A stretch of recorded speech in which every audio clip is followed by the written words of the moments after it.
And the sons of strangers shall build up thy walls, and their kings shall minister unto thee. For in my wrath I smote thee, but in my favor have I had mercy on thee. Because all the blessings that we're going to get, which is entailing the kingdom of heaven. Isaiah the 60th chapter, I'm going to start at the 10th verse and read on down. It says, and the sons of strangers shall build up thy walls, and their kings shall minister unto thee. For in my wrath I smote thee, but in my favor have I had mercy on thee. So the sons of strangers, that's talking about the actual strangers, the other nations, shall build up thy walls. We're going to have them in slavery. So they're going to be building the kingdom of heaven, because we're not building nothing. We're not lifting a hand to move nothing. It says, for in my wrath I smote thee, but in my favor have I had mercy on thee. Therefore thy gates shall be open continually. They shall not be shut day nor night, that men may bring unto thee the forces of the Gentiles. That's talking about the actual Gentiles. We're going to take all of their substance, and that their kings may be brought. And the sons of strangers shall build up thy walls, and their kings shall minister unto thee. For in my wrath I smote thee, but in my favor have I had mercy on thee.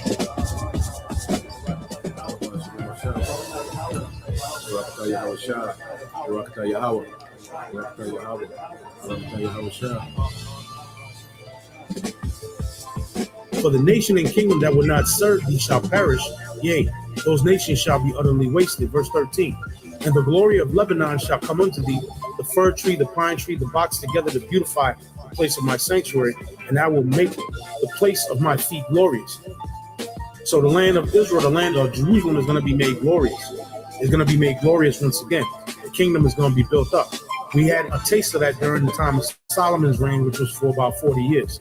Verse 14, the sons also of them that afflicted thee shall come bending unto thee, and they that despise thee shall bow themselves down at the sole of thy feet.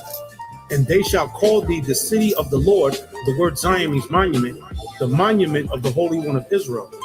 Whereas thou hast been forsaken and hated, so that no man went through thee, I will make thee an eternal excellency, a joy of many generations. Thou shalt also suck the milk of the Gentiles, and shall suck the breasts of kings, meaning we're going to take all their substance. And thou shalt know that I am the Lord thy power, the Lord and thy Savior and thy Redeemer, the mighty one of Jacob. For brass I will bring thee gold, and for iron I will bring thee silver, and for wood brass, and for stones iron. And I will make thy officers peace, and thine exactors righteousness. Violence shall no more be heard in thy land, wasting nor destruction within thy borders, but thou shalt call thy walls salvation, and thy gates praise. The sun shall no more thy light by day, neither for brightness shall the moon give light unto thee, but the Lord shall be unto thee an everlasting light, and the power thy glory. The sun shall no more go down, meaning our kingdom is not going to go down. In other words, once we get back in power, we're going to be in power forever. The sun is never going to go down on our kingdom again. The sun is never going to set on our kingdom. We're going to always shine, and we're going to always be in that glory once we get into the kingdom of heaven. There's no more going back into slavery under the other nations. Esau's not going to rise back up and put us in captivity. Ham, Japheth, Ishmael, none of the other nations are going to rise up and take us down ever again. When we get on top this time, we're going to remain on top. Neither shall thy moon withdraw itself, for the Lord shall be thine everlasting light, and the days of thy mourning shall be ended. So no more mourning, no more crying, no more vexation of spirit, no more weeping, no more hopelessness because of the condition that we're in as Israelites right now. Verse 21, thy people also shall be all righteous. They shall inherit the land forever. The branch of my planting, the work of my hands, that I may be glorified. Verse 22, a little one shall become 1,000. This is in the kingdom. So what is this talking about? We're going to have sex. Again, like I said, The two-thirds that are going to pass in this destruction, the two-thirds are going to come back through the one-third that make it. The Lord said, two-thirds shall be cut off and die, and the third will I bring through the fire. It says, a little one shall become 1,000, and a small one a strong nation. I, the Lord, will hasten it in this time.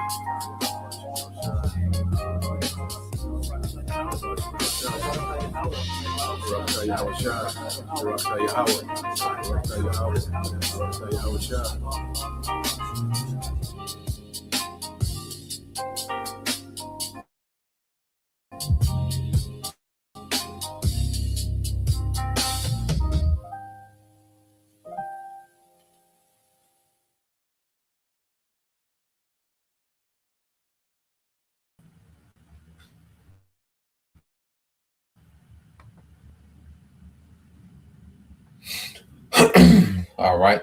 Shalom.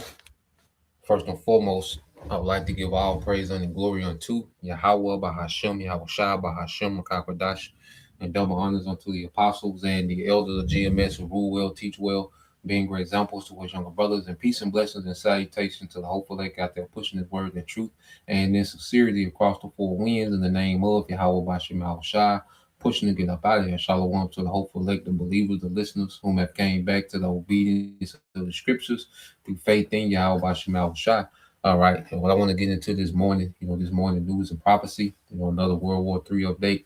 And want to go into the perspective of, we're just getting started. What we're seeing is an opening act, okay, of this third world war, okay, in which you have, um, these small heads, America and Iran. Well, this is just the opening act, okay, because there's still prophecy that has to happen. Jacob's trouble, civil unrest in America, the MOTB, okay. So while the world war, is underway, okay, has started, well, you still have other prophecies that have to be fulfilled. So we have to understand that the scriptures say this is the beginning of sorrows, okay. So what we're seeing with Iran and America, they can go on at this pace, for months, a year. They can do this for a year. They can go back and forth with these exchanges for a year. Now, Tel Aviv, okay, they ain't gonna stand a year of this, man. Which we got some videos going to get into that. But you can have America and Iran because the whole thing was Iran was preparing itself for war with America. All right. So Iran will stockpiling missiles, okay, to go toe to toe with America. All right. You can't match America as far as their Navy, okay, and the Air Force. All right. But when you talk about missile arsenal, Iran can go toe to toe with America in their region because America is so limited because they're so far away from their inventory, their stockpiles, okay, which are in America. Okay. So the stage, all right, what we're seeing now, this is just the opening act because you still have other nations that's going to get involved. All right, it's going to get drugged into this war. So we're seeing the beginning. It's just the beginning. Okay, Iran and America face off is just the beginning. It's going to continue to escalate. Other nations are going to get, more involved. Okay, and it's going to continue to build up. All right, until you get to that point of just, hey, it's just going to be a nuclear exchange. Just like this, real quick.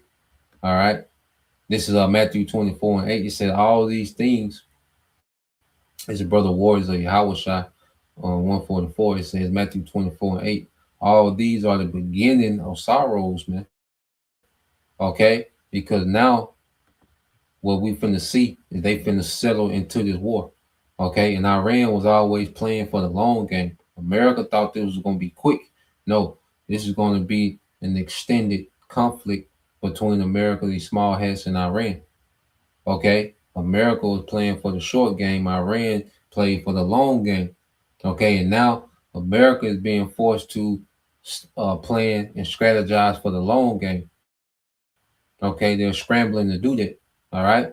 Well, what we're seeing is the opening act. And these things are going to escalate because you're going to see more nations, getting involved. Because, like right now, you already have Russia and China and Turkey. Okay, was this heavy? Turkey is sharing intelligence with Iran. Okay, see, Iran had the arsenal, but one of the things that they was lacking, all right, was intelligence. Okay, because they didn't have access to the satellites like America did. So now with Russia, China, and Turkey, Iran has access to satellites that they didn't have access to, and that's why they're able to put missiles on so many precise targets. You gotta think about it. Iran with this new intelligence, they was able to put a drone inside the same room with CIA, all right, agents. The hotel, the actual hotel room that they was in. Okay, you have analysts saying that Iran was able to put a drone in their room.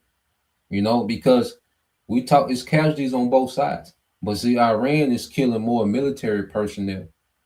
Okay, which when you go into a war, you want to you want to you want to kill. All right, when it comes to war, you want to take away people that's going to have an effect on the battlefield. Okay, so or you want to take out assets that's going to have an effect on the battlefield. Okay, now American, they are taking certain assets away from Iran. Okay, but there's nowhere near the assets that Iran is taking away from America.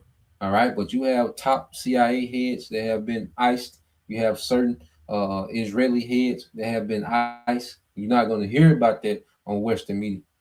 Okay, but Iran, because they have this new web of intelligence now, they're able to be more precise. Now they're able to start taking out Israeli scientists and Israeli top leaders and generals. They're able to start targeting them. Okay, CIA officials. Okay, CIA heads. Okay, because they have this intelligence that they're getting from Russia, China, and Turkey. So Russia, China, and Turkey is already aiding Iran. Okay, but it's stages to coming into the war because you have information sharing, which Russia and China, which they've supplied Iran with arms. Okay, they supplied them with arms, defense hardware, and they're supplying them with intelligence.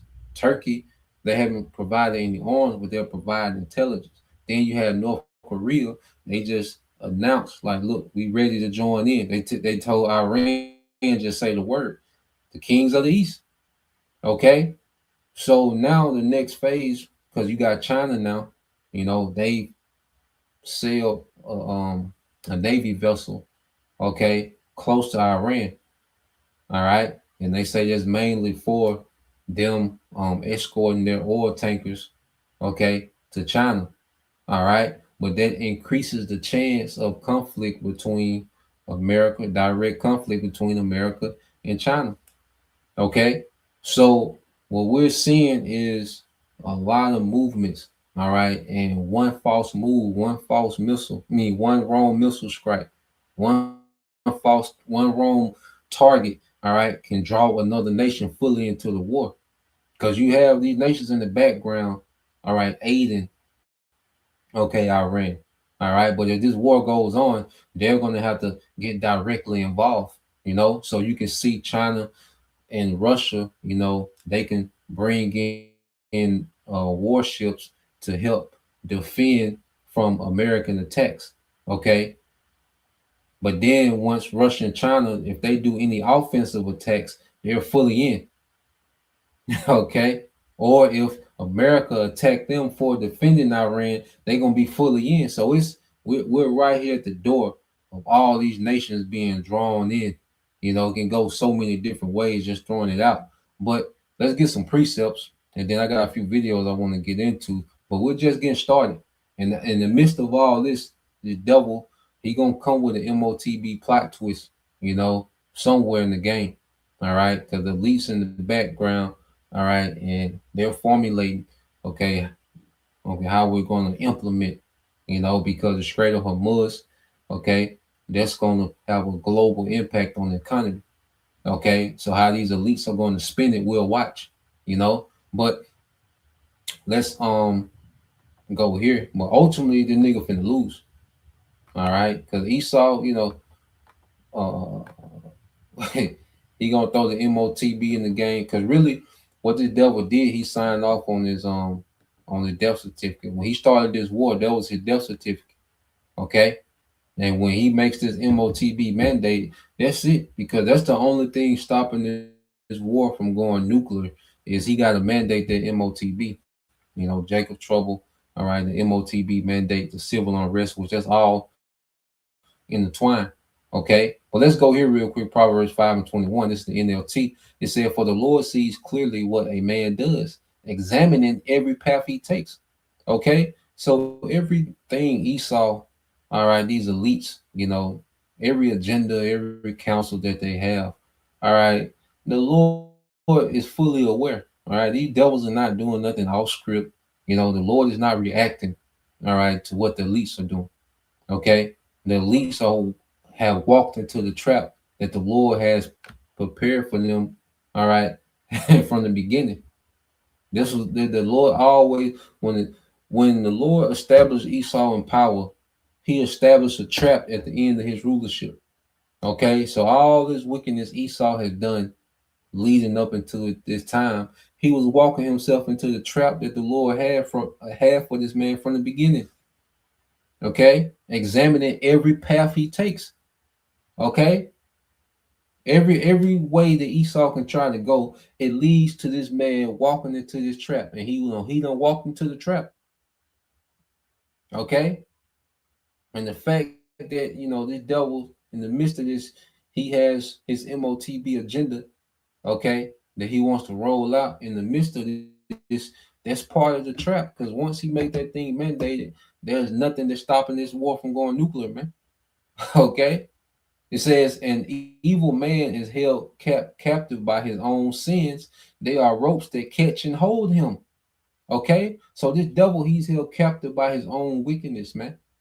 Okay, this is the scenario Esau has created with all his scheming and plotting and wickedness and enchantments and constant wars. And he created this mess, man, and now it's working against him. You see, now he done entangle himself because he got all this shit going on at the same time. He done entangle himself. Okay, and he's not gonna be able to get out of it. Okay, because what you seeing now, these devils, they're trying to get out of certain situations. You see, because they don't know how everything. Esau, all right, he's not all knowing. Okay, so certain moves that he's making, okay, he has blind spots, man. Okay, so certain moves that he's making, he's getting reactions, okay, that he's not planning for. Certain things that he does, he's still getting the desired outcome on certain things. But then there's certain things he's not because now we're in a time where these things are working against this devil, man. Okay, it said he will die for a lack of self-control. He said he will be lost because of his great foolishness, man. He will be lost because of his great foolishness, man. This man is foolish to even try what he's trying to do. This is dumb. Okay? This is complete stupidity what this nigga is trying to do. Okay? When you really look into what this man is trying to accomplish overall, it's stupidity. Okay? And for the longest, the Lord has allowed this man to be generations ahead of everyone else. But what has happened, prophecy done walk this nigga down. Okay? Prophecy done walk Esau down. So now prophecy is in the mix. Okay? So his agenda, anything that this devil has that don't links up with prophecy, man, is failing. Okay? Anything that this devil has planned that's not linked up with prophecy is beginning to fail this man. All right, and we're watching in real time, and it only gets worse. Okay, because this is just the beginning of America and Babylon being embarrassed, man. Okay, so let's go here to Proverbs 11. Okay, this is Proverbs 11. See, what we're finna see now is the Lord begin to punish the wicked, okay, and reward, okay, the hopeful elect. You see, this is the phase of prophecy we're entering into, where now We're going to see the fruits of Esau's wickedness, okay? And then we're going to see the fruits, okay, of the hopeful elect. Okay, that's what's getting ready to play out. All right. So Proverbs 11:3 said, honesty guides good people. Dishonesty destroys treacherous people, man. So all this treachery is biting them in the ass now, man. All this scheming and plotting and dishonesty, this play, he got this going on, that going on, he got this scheme, he gonna do a coup on this country, kidnap that president, kill this president, kill this guy, replace him with this, all this treachery and wickedness that this man got going on, okay, is going to destroy him. He got too much going on, okay? This man, he believes his own hype.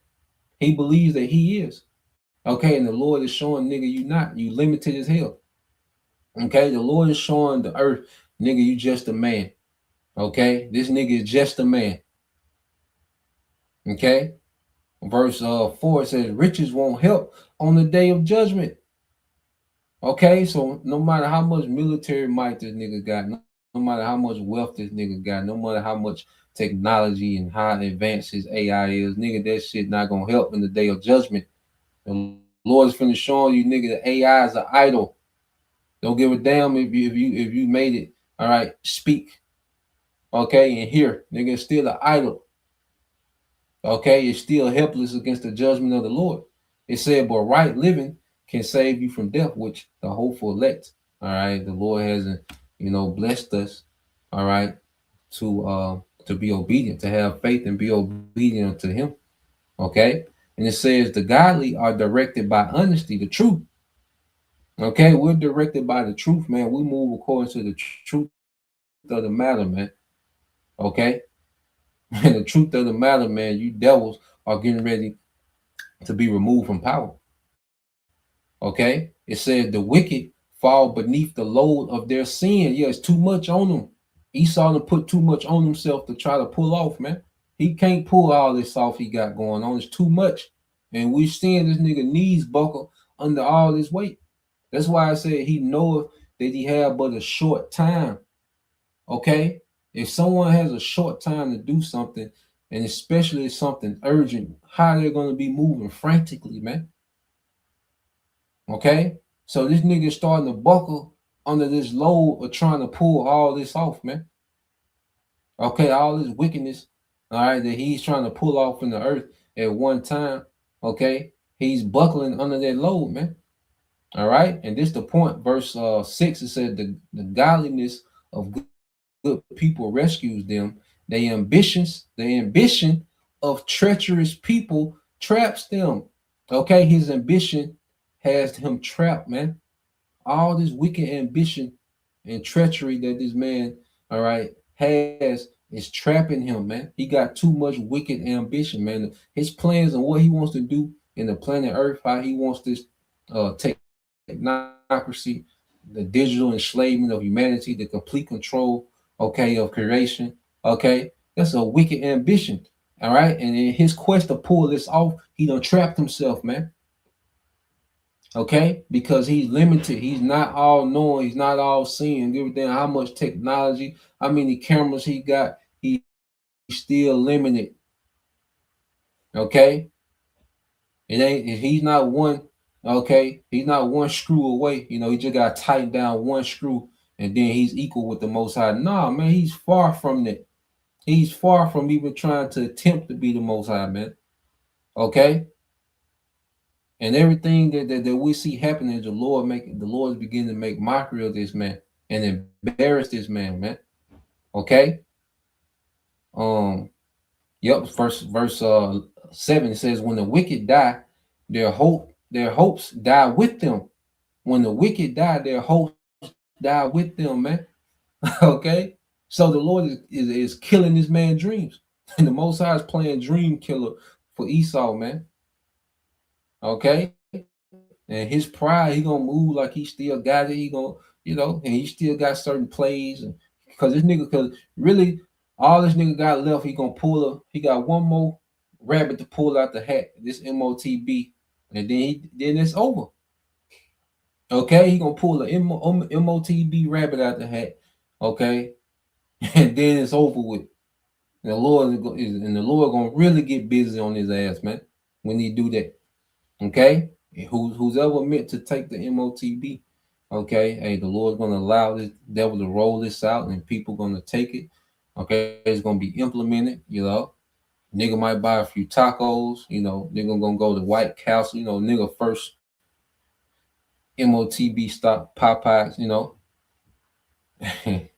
First purchase with a chip. Nigga gonna get that 3-piece and biscuit with the digital coupon. Well, it ain't gonna go too much. It ain't gonna go too much past that, man. And then the Lord gonna allow this war to go nuclear, man. He out of here, man. Okay. It says the godly are rescued from trouble, and the wicked. It says, and it falls on the wicked instead, man. Okay. So the Lord's getting ready to reward the hopeful elect and punish the wicked, man. Okay. And the Lord's getting ready to rescue, okay, his remnant, all right, the elect of his people, man.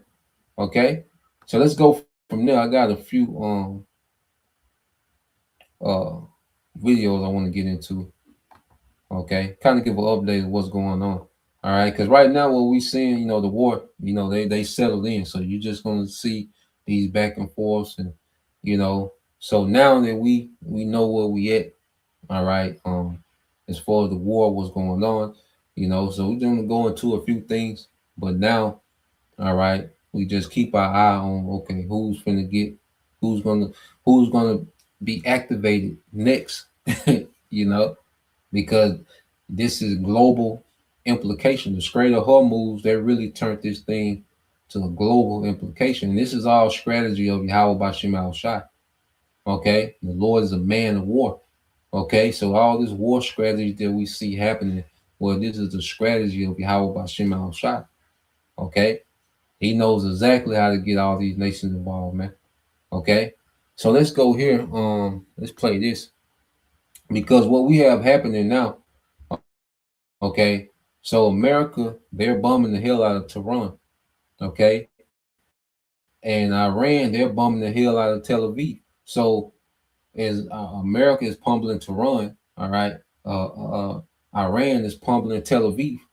Okay, and Tehran is much bigger, and Tel Aviv, they don't have, all right, a capacity to keep taking this pounding. There's talks, there's speculation that they don't ask for like a 5th ceasefire, and we're going to go into why that could be true. Okay, but Iran told them niggas at the beginning, like, look, if we lock up this time, nigga, don't ask for no ceasefire.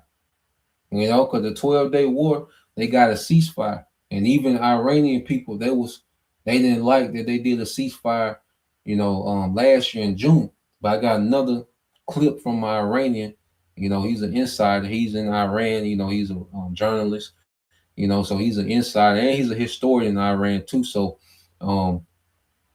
we'll go into some things that he was saying, showing you that there's a spirit. This you gotta see everything spiritual, man. The Lord been preparing these nations for this, all right, this final war, all right, this third world war, man. The Lord got a spirit had a spirit on all these nations to prepare for this war. Okay, so let's play this. ساعة بساعة ولحظة بلحظة من الميدان. يعطيكم العافية. Because while the Americans are trying to explain away their downed jets, the Israelis are literally trying to dig their people out of the rubble.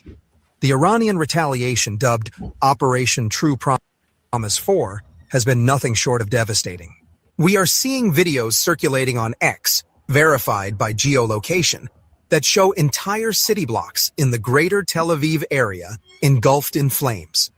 The Iron Dome, David's Sling, and the entire Arrow system, the so-called most sophisticated air defense network on the planet, were overwhelmed. They were not just... Whoa. What's that? I just built a budgeting app in Base 44. Guys, Nina just built an app. Impossible. Nina can't code. Interesting. Can it generate reports? bypassed. They were exhausted. To understand how Iran is achieving this, you have to understand the math of modern warfare.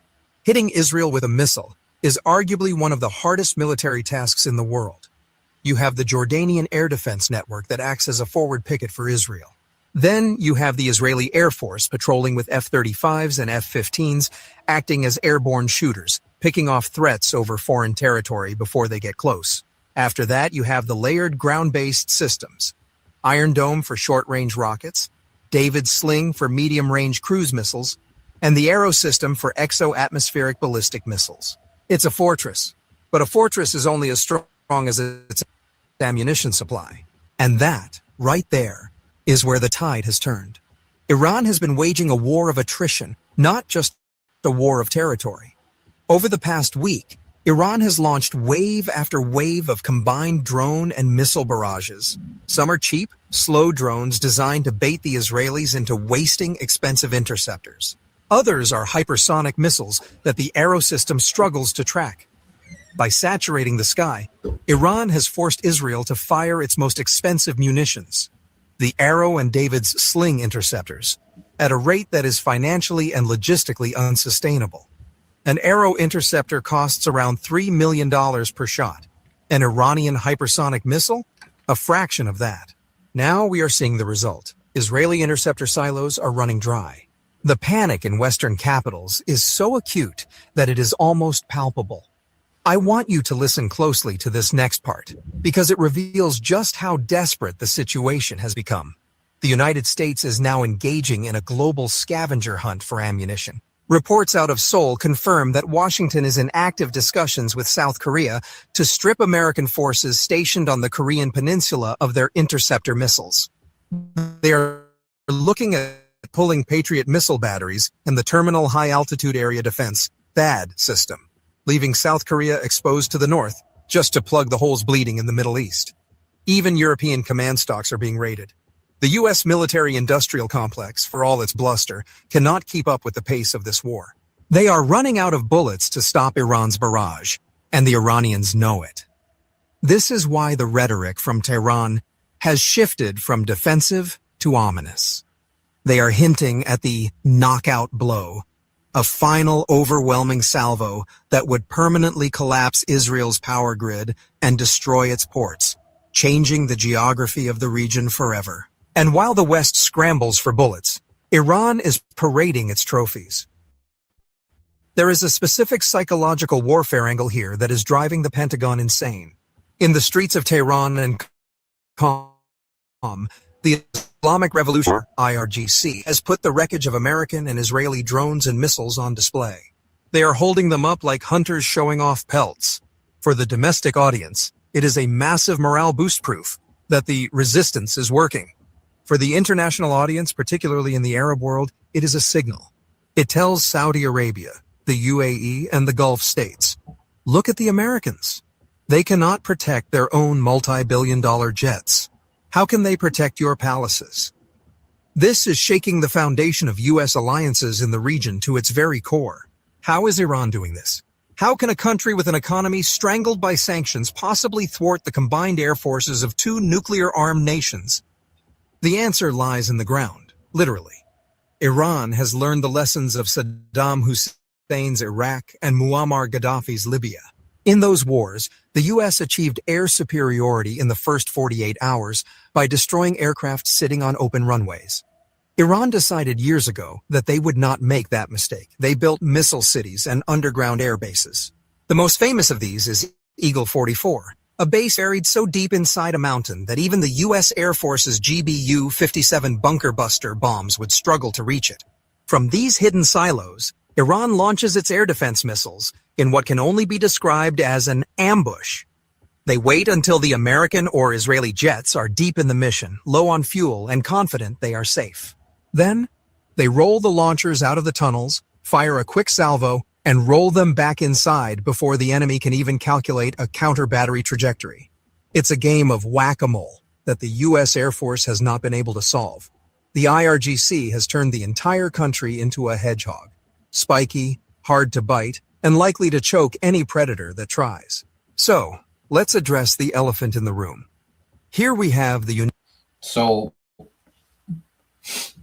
what you have now because like I said, Iran been preparing for this war for a long time, and they've studied and see when America's at war all the time, what you do, you give people a chance to study you, so everybody knows America's war doctrine by heart. They know what they're going to do, so they've been planning to counter it. Okay, and this is why America is having such a hard time because they went in with their same old, all right, war strategy, and now they've been countered at every turn. And this is why you see they don't really have an answer. Okay, because overwhelming force ain't getting the job done this time. Okay, because they planned for this. All right. Well, Iran has America, on the ghost hunt. You see, they blowing up Tel Aviv and killing civilians, and and they're I think they sunk a Iranian warship a couple of days ago, but they're not destroying Iran's capability to retaliate. That's what it's about. You can destroy. Tehran is a city of 10 million people. Okay, you can destroy the whole city of Tehran and all the 10 million residents of Tehran. They're still not gonna stop Iran from being able to retaliate. That's the whole thing. They can't stop Iran from retaliating. They can't stop Iran from going on the offense. Okay, that's what they're trying to accomplish. You see, because Iran is 90 million people, so you destroy 10 million in one city. Well, it's plenty of other cities, and you still got 80 million more people. Okay, and like I say, we can see an exchange like this go on, for months, even a year. It can go on a year plus with these exchange like this. Okay, between America and Iran. Now, what I want to show real quick, because there was always talks about Iran running out of munitions. I mean, not Iran, but small hats in America running out of munitions. So I want to show this real quick. All right, because Iran has introduced, new weaponry to the battlefield. Okay, so let's play this real quick. And I want y'all to see something different, you know. And brothers, as you see these warheads coming down, I want y'all to tell me what y'all noticed the difference between all these other videos that's been coming out. All right, with these Iran strikes on Tel Aviv and Israel. I want to see if y'all see what's different in this video than all the other videos. Let's play this.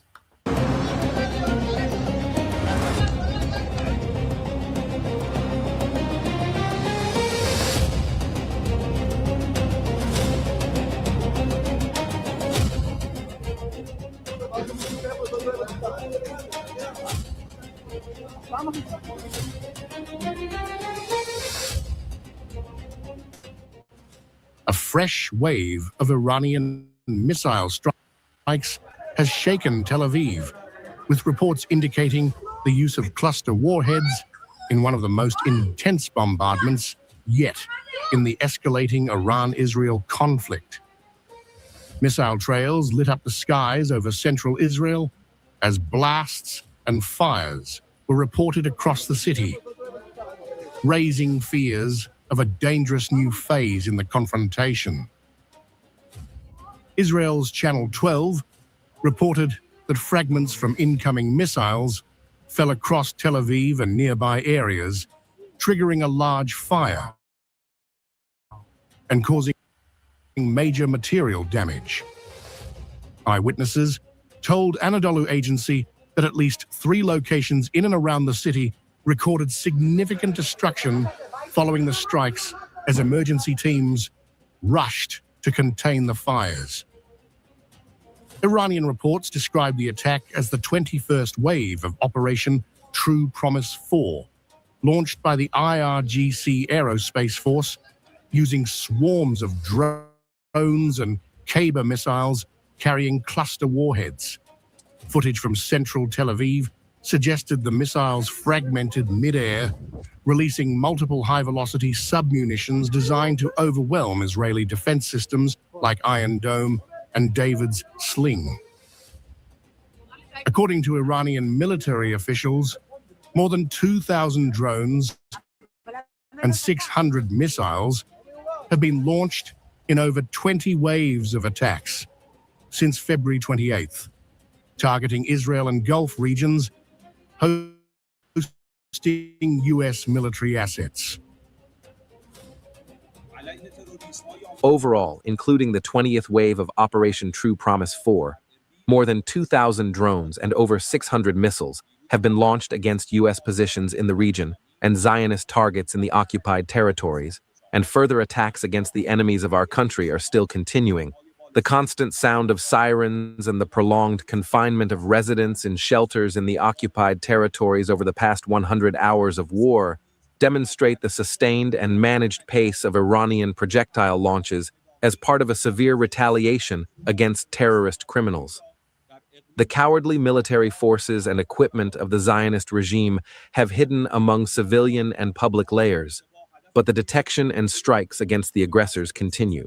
And in the coming days, the intensity and scope of the attacks will increase. 20 waves of attack. So let me see what brothers put.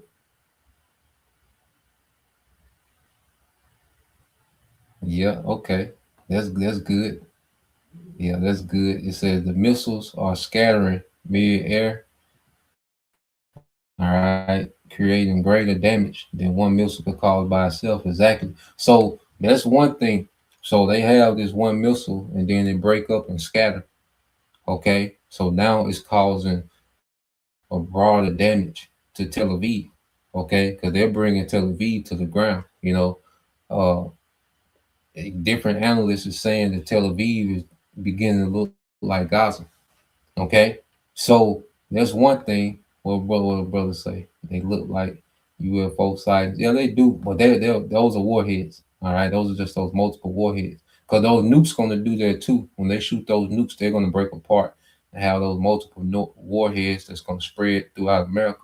Okay, but I want to see. Let me see if I can get to a good one. Since February 28th, targeting Israel and Gulf back as the 21st wave.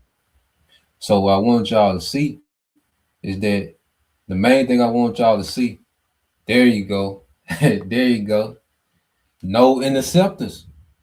There's no interceptor missiles. You see? No interceptor missiles are stopping these missiles from coming in. Tel Aviv is wide open. There's not one interceptor missile that went up. Okay? So now Iran is getting everything they want through. Listen, Iran could destroy the state of Israel today. Okay, Iran has the firepower, but they know that they will escalate they're not ready to escalate. Okay, because they know they will still have to deal with retaliation. Okay, so they'll rather go for this long war of attrition. Okay, but Iran could destroy Tel Aviv today with the firepower they got, and they don't got no munitions, or they saving them. Okay, but it's another video. I couldn't find it. I seen it pop up, but it said everything is getting through. I couldn't see it. Okay, but what you seeing when you watch these videos, that there's no interceptors going up. You see, there's nothing stopping what Iran is sending through. Okay, so Tel Aviv is wide open, man. Which you can believe, man, that they done made requests for like a fifth ceasefire, man. Okay, but Iran told them niggas, man, once we get started this time, okay, this is it. So let's go here.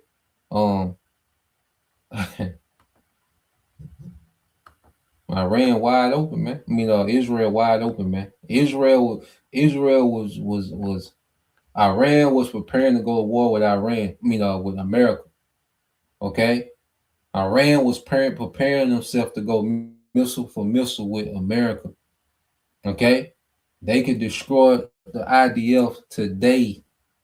Okay, before your lunch break, it'd be done. You see, if they like he was saying that they're talking about the knockout blow, man. They already got a strike package. All right, they can just hit the button and and Tel Aviv and everything hype for all that to be done. But they don't want to escalate it that far yet. Okay? They want to keep on just breaking it down. Because they're dismantling, all right, American military hardware. Okay. So they don't want to escalate to that point. Okay. Well, I say we just getting started. I say we are just getting started, man. And if the small hats in America having this much problem with Iran, okay, when with Russia, China, and Turkey hit the scene, it's over. Okay. And the Lord just got these kings canceling each other out. Okay. The Lord is breaking down the West. You know, the West gonna be breaking down. You know, they're gonna be firing back. Okay. But ultimately the Lord got these kings just canceling each other out, man. Okay. So let's go. I got another video. Let's play this real quick. Let's go here.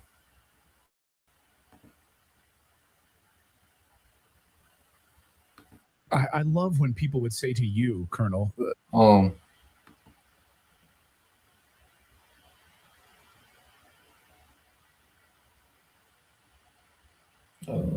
Yeah, let's play this.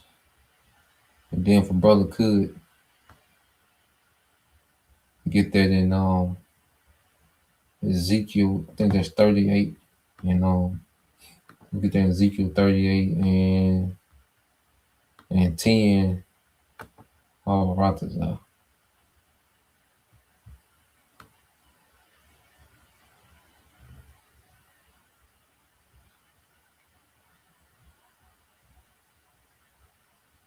Yeah, let's get Ezekiel 38, 10, and 11.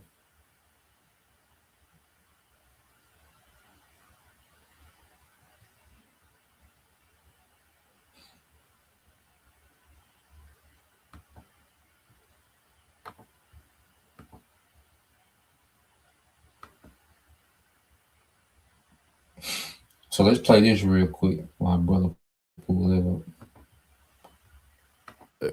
A colonel who led men into battle, for crying out loud, and who has sources, deep sources within the United States military, more than any of us sitting here on this table, or anyone who's like probably watching right now, unless there's some sort of keyboard cowboy that we don't know about. But to say to you that you're wrong about what Iran's missile capacity is, you've been studying this for decades, and their ability to sustain this. You've laid out many times on our show. So I guess I'll just ask you straight out, is there a way that we could actually beat Iran short of a nuclear weapon? Well, I think the bar is very low for Iran. All Iran has to do to be victorious, if you will, is survive. That's it. That's all they have to do. Continue to lob missiles, continue to launch drones, strike back if we come close to the country in whatever way they can. They've managed to maintain command and control. They've dispersed their forces. Those forces are surviving. They seem to have a very large supply of missiles and drones, contrary to what anybody may think. So all they have to do at this point is survive. Now, what do we have to do to win? That's the real question. Right. I mean, you listen to all this bombastic nonsense and hyperbole from the president. We're the greatest. We have the greatest force in the world. Okay, fine. It's the greatest in the world. What are you trying to do? Well, regime change really hasn't worked very well, has it? You managed to kill the supreme leader. That simply galvanizes the population against you and Shiites worldwide against you. So I don't think that's helped very much. They've developed a good succession system. So if anybody is killed or wounded and taken out of action, they have plenty of people to step up and take over.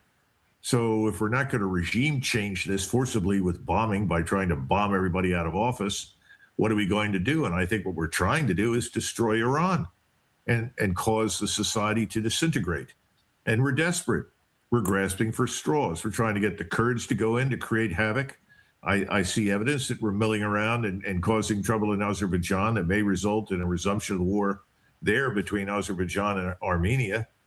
At the same time, the Turks aren't very happy about our aspirations, since the Kurds, of course, want to build a state at their expense and the expense of Iran. And the Turks and the Iranians are already sharing intelligence. The Turks and Iranians are already sharing intelligence. Okay, because America's, their speculation to get the Kurds involved, which the Kurds are a natural enemy to the Turks. Okay, so America, their speculation about CIA training, the Kurdish troops and get arming them, for some type of ground invasion in Iran. Well, all that has done has activated the Turks. So like, this is why I got that information from. The Turks and Iranians are already sharing, all right, information. They're sharing intelligence, man. So the Turks are already, like I said, these nations you got nations in the background that's helping Iran. Okay. And as this war escalates, they're going to come more and more to the forefront. Okay. He stepped into the trap of his own destruction, man. He stepped into the door. Ain't no getting out. Okay. All right. Hey, you see? Prophecy ain't gonna let this nigga out the car, man. Okay? So now he done stepped and took now every move, every idea that he got work against him. Because it's just a speculation. He was trying to do this with the Kurds. Just based off speculation that activated the Turks. So even this nigga having a thought out loud is working against this nigga, man. Okay? Yeah, damn, little Trey trying to get out of the car, he can't. So if our goal is to destroy the country, I don't think we're going to achieve that. But if we came even close to it, I think we're going to end up dealing with the Chinese and the Russians. Yeah. And that's something I thought we wanted to avoid. But then again, we thought that was the case under Biden, and it turns out that Biden crossed all of his red lines almost immediately, sending everything he said he wouldn't send and risking everything he said he wouldn't risk. Looks like Donald Trump wants to do the same thing. Right. There is an option for President Trump to save face and say, look, we got the Ayatollah and we got a lot of bad guys. We're pretty happy. We're walking out of here. The problem is that it doesn't seem to be Donald Trump in the driver's seat. It seems to be President or Prime Minister Netanyahu, that it's Israel's will that we are bending towards. So if we walked away now, we probably would be led like a dog right back here until I don't know what. So it has to be disastrous. And yet we can't really get a true picture of what the Americans are being asked to do, even though we're funding it. And I notice, because I follow your X feed closely, it helps me to cut through the bull. But you got a lot of turds now who are pushing back on you. And I didn't see this before because the pro-war faction, the pro-war bots are out. And I notice you're taking a lot of stuff for telling the truth now. That tells me something, That tells me you're over the target, Colonel. Yeah. Well, unfortunately, if you object to waging war with uncertain purpose and unattainable goals, then you're viewed as a traitor. I mean, that's obviously you don't support what's right and good. But I think Americans are smarter than Washington thinks. And I'll be frank, I don't think this is going to lead anywhere. I don't think President Trump is going to tow the battleship Missouri into the Persian Gulf and then repaint the name on the Missouri to the USS Trump and hold a surrender ceremony there for the Iranians. I don't think that's going to occur. I hope we can get out of this without ending up in a major war with Russia and China. Well, you hope in vain. Okay.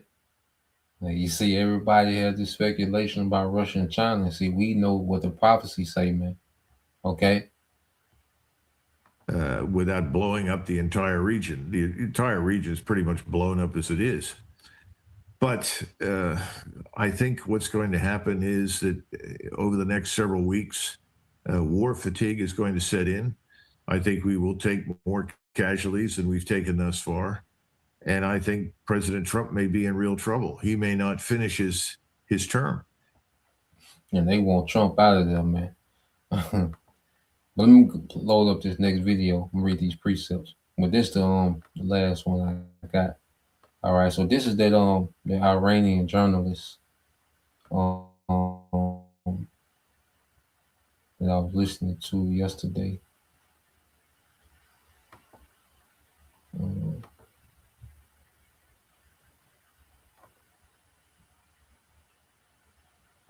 Cue him up. All right, but what we're seeing with Iran, they're just dismantling, okay, all those defenses that are set up, okay, in their region.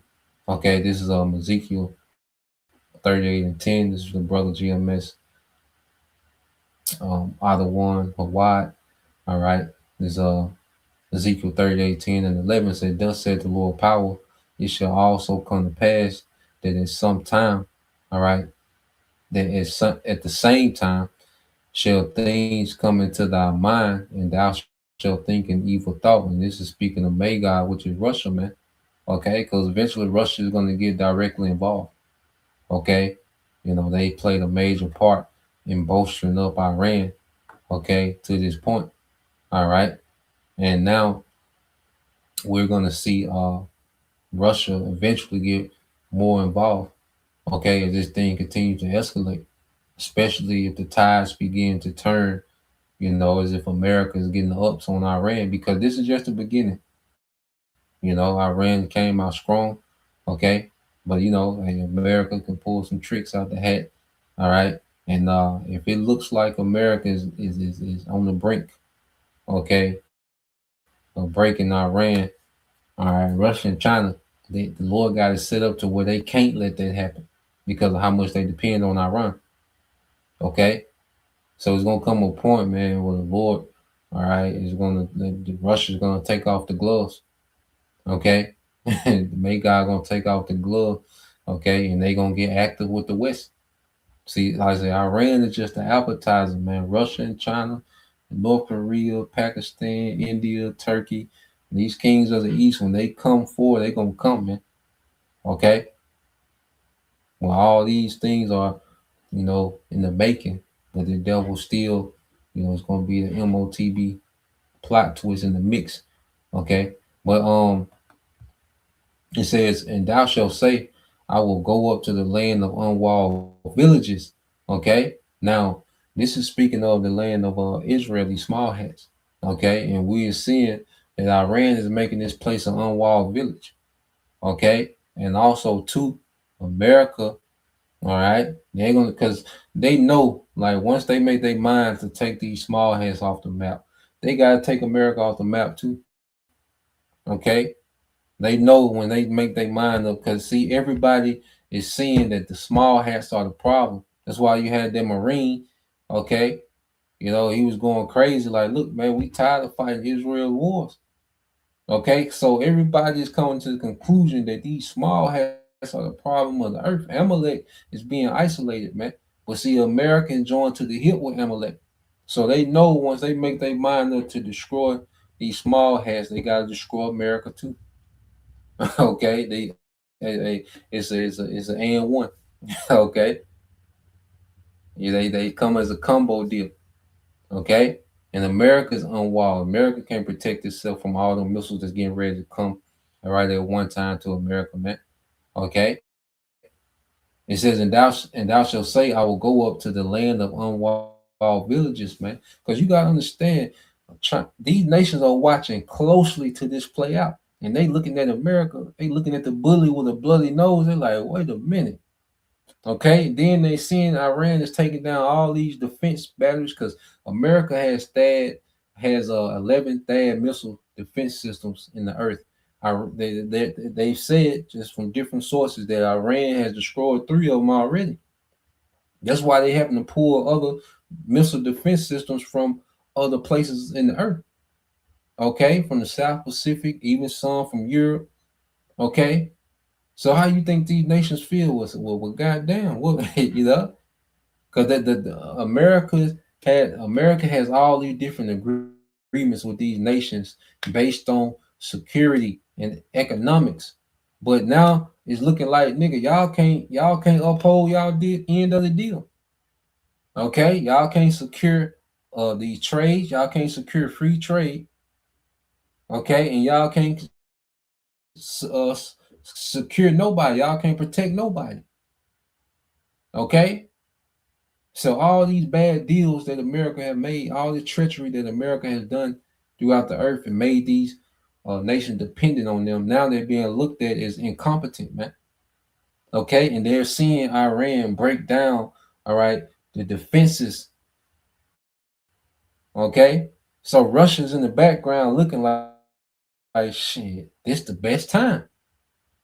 You know? You think, because Russia know exactly what's being broken down. They know exactly what's being hit. They know exactly, okay, what Iran is doing. So it's gonna get to the point to where, hey, the West gonna be for the taking, man. These small hats in America gonna be for the taking, man. Okay, he says, I will go to them that are at rest, that dwell safely, all of them, all right, dwelling without walls and having neither bars nor gates. Okay, no defense, man. They're gonna be defense, and we're seeing a glimpse of that. Okay, it don't take much to where they run out of munitions, and they can only manufacture 96 a year. That don't keep up with the pace that these nations can go.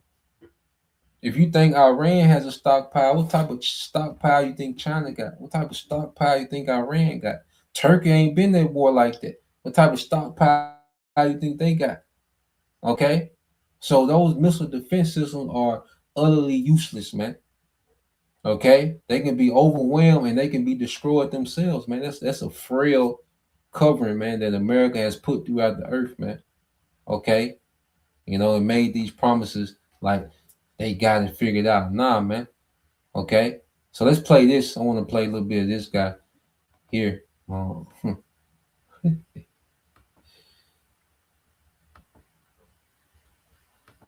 The more dangerous element. But I say, because at the end of the day, the danger is while Iran is capable of fighting back with Israel through its missiles, and Azerbaijan and America, Britain and France are joining. But when you have like internal fight as well in Kurdistan and Balochistan, maybe over long. And wanted to be even more aggressive. So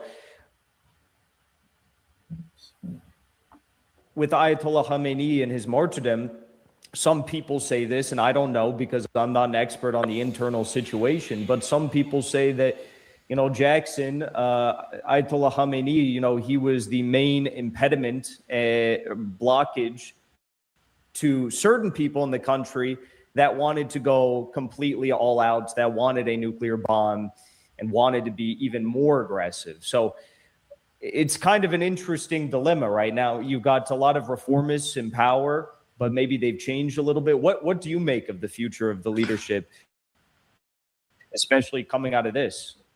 So imagine a month ago, the country was divided. The middle class are angry. Some of the working classes are also really kind of angry. The state is accused of having killed thousands of people. And so maybe if you would leave Iran to itself, reformists would get the upper hand because the state had to somehow make up to the public. And Iran is a country of always balancing between these forces. I mean, in 2009, when that was... So he's going into the beginning of the year when you had those protests. That was an authentic protest. You know, people were frustrated, you know, with the government, you know, and America and small hats, you know, they intervened and they caused those protests, you know, to become violent. You know, they started to destroy infrastructure, okay, and they roused up, you know, more of a outcry because what you had the youth see, what you see in guys like his age from Iran, you know, we listen to Professor Morandi a lot on this channel, but those guys like Professor Morandi, guys like his age, they was around when America sicked Iraq on Iran, and America equipped Iraq with chemical weapons on Iran that killed hundreds of thousands of Iranians, you know, in the 80s. Okay, so it's a lot of hatred pent up from the older generation of Iran. Okay, and that's why they was so with, all right, the revolution, the Ayatollah, because the Ayatollah was anti-America. Okay, but you had the younger generation that didn't live through that, okay, and they look at America and they were becoming enchanted. The youth of Iran was becoming enchanted with westernization, okay.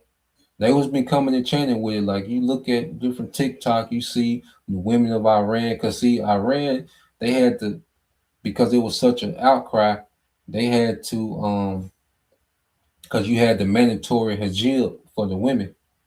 You know, it was mandatory. You had to have the hijab. Well, a few years ago, they had to lift, okay, their mandate of a mandatory hijab for women. So the women, the youth were becoming, because it started with the women. Once America can get the women to get out of pocket in the nation, it's over. All right, that's the beginning of the end of any nation. If America can get the women out of pocket, that's the beginning of the end for any nation. And they had started to do that, okay? Because all the youth know is, America being marketed as, the NFL, the sports, the music, the club, the nightlife, the this, the that, the influencer, the Instagram models, and so you had uh, the youth that was being westernized, and they were looking at the Ayatollah as old fashioned. Okay, so America in their mind, well, if we kill the supreme leader, because America is getting all this information from the CIA boots on the ground. They telling them like, look, the youth is being converted. The Ayatollah is becoming unpopular amongst the youth. Okay, so we can get a regime change. We can get a friendly, all right, American friendly government in, all right, and we can come in and just extort Iran, okay, and turn them into a vassal, because the whole thing was turning Iran into a vassal under these small hats in America, man. Okay, for this whole Greater Israel project, all right. But now when Trump killed the Ayatollah, okay, and made him a martyr, that was that what they did, that caused the youth to start looking at America different. And then 5 hours later, after they killed the Ayatollah, they came back and struck the elementary school. Okay, so now these people that didn't live through the Iraq War, the 80s, the youth, now they're seeing the wickedness of America firsthand. Now they understand their uncle and their granddad and their auntie and their mothers. Okay, now they understand why they had this hatred for America. Now they're seeing it firsthand. So now the youth in Iran, like, hey, they fully on board, to the point they're ready to die about this. Okay, so everything that America doing is working against them. Okay, so let's play a little more of this. Uprising in Iran, and the reformists disputed the election, even though they got repressed. But then in 4 years' time, the state made up to them and allowed the candidate to become president. So this is a country of checks and balances. And or in 2022, when Women Life Freedom happened, even though they got repressed, but then after that, the state somehow let go of the mandatory hijab rules. So that was in 2022 when they stopped the mandatory hijab. Okay, because it was such a, because remember the youth they able to get on the internet and you see, and and it's the whore. It's the, we go to Revelation 17:6. I mean, what was it, 6, I think, but it talks about how John, he admired the whore. He had admiration for the whore. So if Esau can get his internet and your youth can get exposed to the internet, it's a strong enchantment on the young mind. So America was beginning to turn the young Iran. He was beginning to westernize the younger Iran that didn't live through the 80s. But now, like you say, what he's doing now they're seeing their classmates die. They're seeing their relatives die. And then they know that they didn't do nothing, because they know all the false accusations of America saying that the Ayatollah is the biggest sponsor of terrorism. They know that's a falsehood. Okay.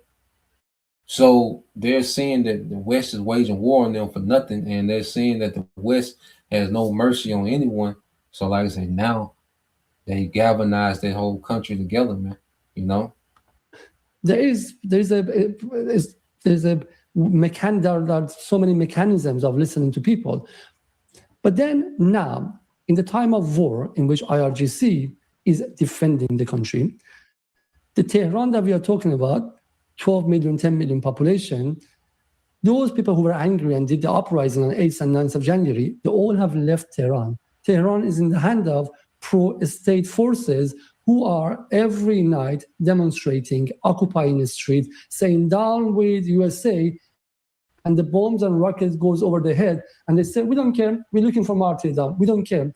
So you basically, as I said, I mean, the level of Trump's stupidity, and thank God for that, is like beyond me, because if anyone wanted to bolster the Iranians' realists, or what Americans call them hardliners, couldn't have done a better job than this. In this environment, reformists have censored themselves. You don't have to even push them anywhere. They have all gone quiet because they don't dare to open their mouths. Normal, ordinary people will attack them. As I said, if you find Delcy Rodriguez, good luck. But his own or her own bodyguard will shoot him on the spot the moment he opens his mouth and he talks about ceasefire. The mood of the country. Yeah, so he's like pretty much saying how, everybody want their revenge. They don't want no ceasefire. And see, everybody is trapped in because he's going to go into it. Donald Trump, all right, Trump and America, they're in a position to where they can't surrender and bag out because they look so weak. So they just got to keep fighting. And then Iran, that their whole population wants revenge. 94 million people, they want revenge. Okay, so Iran, they can't do a ceasefire, no time soon. Okay, or it'd be a crazy revolt against the government then. So the Lord got these nations locked in, man. That initial strike, okay, dealing with the killing of the Ayatollah, and then the killing of those schoolgirls, which these devils, these wicked devils, they always doing some type of sacrifice. So killing those schoolgirls, those they offer them up to Molech, okay, because they're Baal worshippers, okay. And there was a strike back also because Iran had just burnt the statue of Baal, saying, down with America, down with, all right, the small hats, okay. And what does America and the small hats answer with? They killed those young schoolgirls. And there was a sacrifice to Baal, man, to Molech, okay. And so what he's saying now, he said to run, they just out, they don't care. They all of them ready to be martyrs like Ayatollah, man. Okay. So bombing these civilians, that's not crushing the morale. Okay. Like he said, look, they're in the streets every night. They're getting bombed every night, but they in the streets every night. They like, I want to be a martyr anyway. You see, because Ayatollah, he done set the tone. You see, the Lord making moves to where he's putting a certain spirit on these heathens, man. To be on their assignment, man. Okay. Country has changed. The country is like preparing itself for a proper 10 years war, a kind of apocalyptic war, war to the end, giving our blood. We are ready. So the level of altruism that we've seen in the country, the anger we've seen, the sorrow we've seen, itself is dictating to the upper classes and to the ruling class what to do. So I think in this social balance of power, IRGC and those who have been saying for the last 3 decades that we have to become stronger, we need to fight against Zionist enemy and push back America from the region, they will get the upper hand. They will get a popular mandate from people. And as we are talking, every single bomb and every single drone attack by Israel and America is pushing more layer, one after another, layer of the society towards this thinking. So I know people who said this to Khamenei on 8th of January, and yesterday they were telling me that Iran has to become nuclear. There is no other choice for Iran. So you can see this flipping. Iran has to become nuclear. Okay. Iran has to become nuclear, man. Okay, and there's rumor that they're already testing nuclear bombs. Speculation. Okay, well, Iran has to become nuclear. You see, and where their news going first. All right, so the Lord is setting the stage for prophecy to be fulfilled, man. Because Khamenei, all right, the guy that they killed, the supreme leader, he was the only thing that was keeping Iran from making, okay, nuclear weapon, supposedly, okay. But now they saying he's out of the way, so now all these hardliners that always wanted, Iran to be more aggressive against these small hats and against America in the region, now they're at the forefront. They're the one calling the shots now. Okay, so all America did was wake up the wild boar. Okay, they just woke up the wild boar. Okay, so let's play this. In this fast way, and Israel and America should have known that if they thought with the algorithm and this genius new social warfare coming from Instagram and Twitter, they can flip people so quickly, they should have expected that this flip back again to where people have always been, and that's with the motherland. So I think they made a mistake in Russia. They thought Ukraine war will push people away from Putin. They were so wrong. Putin's popularity raised to the sky. And here, Khamenei's popularity, I think, got doubled over a night. And I think that's the main thing. So I prepared myself for a long war to come, and I'm just watching. And I'm expecting to see a lot of painful images. My family are there, my brother, my mom, my dad, my sister-in-law, my nephew, all my friends are the people I've worked with them that are there, and I'm worried about their life because we are dealing with a genocidal state, and we are dealing with America who's been taken as a hostage by this genocidal state. I think America is not a free country anymore, and I think that's important for people to understand. Iran is not only fighting for itself. Iran is not only fighting for Palestinians. Iran is not fighting only for Lebanese, not for Syrians, not for Iraqis. Iran is fighting to help people of the region not to lose the sovereignty to the Zionists, because Zionism is like hacking countries and taking away the sovereignty. Look at America. Is America a sovereign country anymore or not? America, a superpower, the biggest superpower in the world history, with $1 trillion expenditure on its military every year, cannot make its own decisions. Its decisions are made in Tel Aviv. That's embarrassing. So everybody knows the small hats, man. Everybody knows the small hats for all the havoc that's happening in the earth, man. Okay? Same in Britain, the country I have lived for the last 25 years. The political affairs of this country, at least since 2015 and 16, increasingly have been taken in Tel Aviv. Look at that. When Keir Starmer came to power, a few days later, there was a riots on the street, which later investigative journalists came and said it was connected and provoked by Israelis. These niggas everywhere. These niggas everywhere, man. Once you start taking back the layers, okay, of all the chaos and wickedness in the earth, man, you find this small hat on the scene, man. These niggas are everywhere, man, causing havoc. You see? Tommy Robinson and the kind of Islamophobic far right. And then you go to every single one of these countries. So in a sense, I think Iran is... So let's go from there, because I looked this up real quick because the scriptures speak about Iran being a wild boar. All right, those Carmanians raging like a wild boar. Okay. So let's go here. So when you go to it, it says I say, will a wild boar fight back aggressively if it's cornered? Okay. And the brother can post it as well. Second Esdras 14. It's like Second Esdras 15 verses 28 through 30 Baba Shah.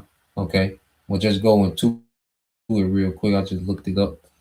So when you go into it, it says, yes, a wild boar will fight back aggressively if cornered, threatened, or wounded. Yes, a wild boar will fight back aggressively if cornered, threatened, or wounded. Okay, so these wounds, constantly killing. That's a wound. You killed the supreme leader. That's a wound. You see, all these leaders, even going back to General Solomon, okay, in 2020, that's a wound. Okay, I believe they said like 10, million people, showed up for a funeral, man. That's a wound. You see, it said often charging with significant speed and force. They are known to use their razor sharp tusk, all right, to inflict serious injuries. And you can liken that to these ballistic missiles, man. You know, and it says to inflict serious injuries, particularly to the lower body. Aggression is highly likely, all right, if a sow is protecting piglets or during mating season. I guess that's the male boar.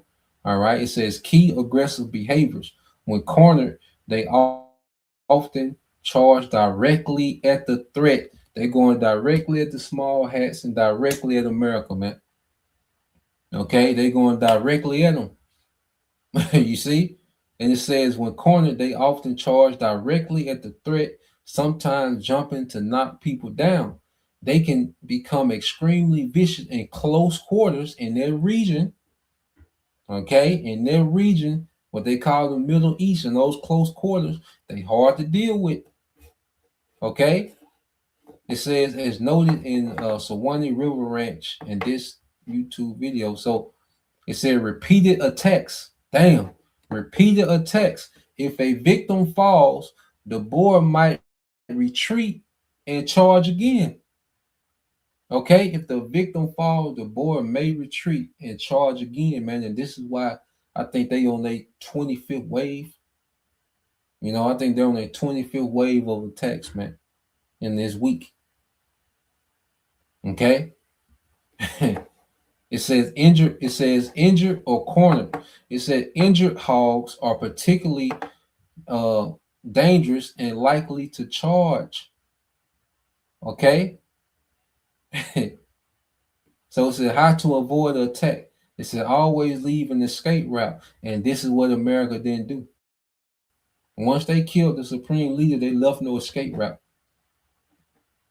Okay. You see? So the Iran was in the corner, and the only thing they could do was fight back. Okay, which it lines up with what? Prophecy, man. Okay. So let's get this. All right.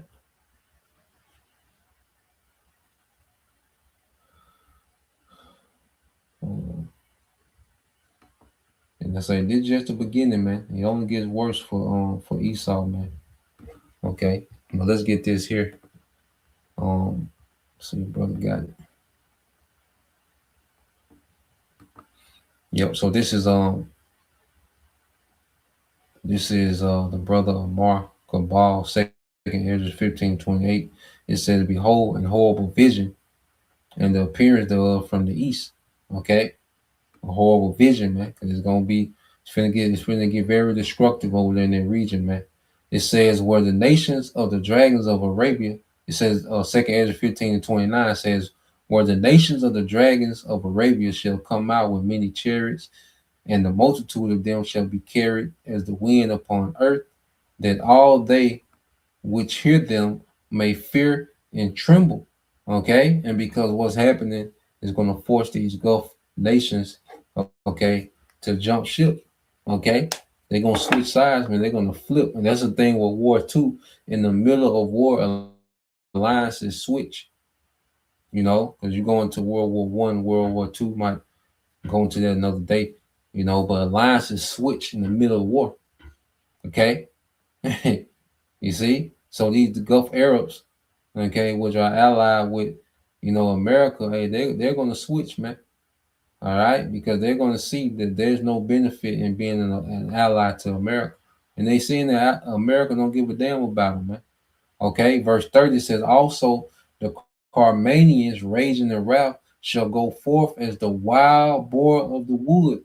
With great power shall they come and join battle with them, and shall waste a portion of the land. okay, of the land of the Assyrians, okay, which the Assyrians are modern day America, man. Okay, so an extension of America, those bases over there, okay, all that military hardware that America's got and is being wasted, man.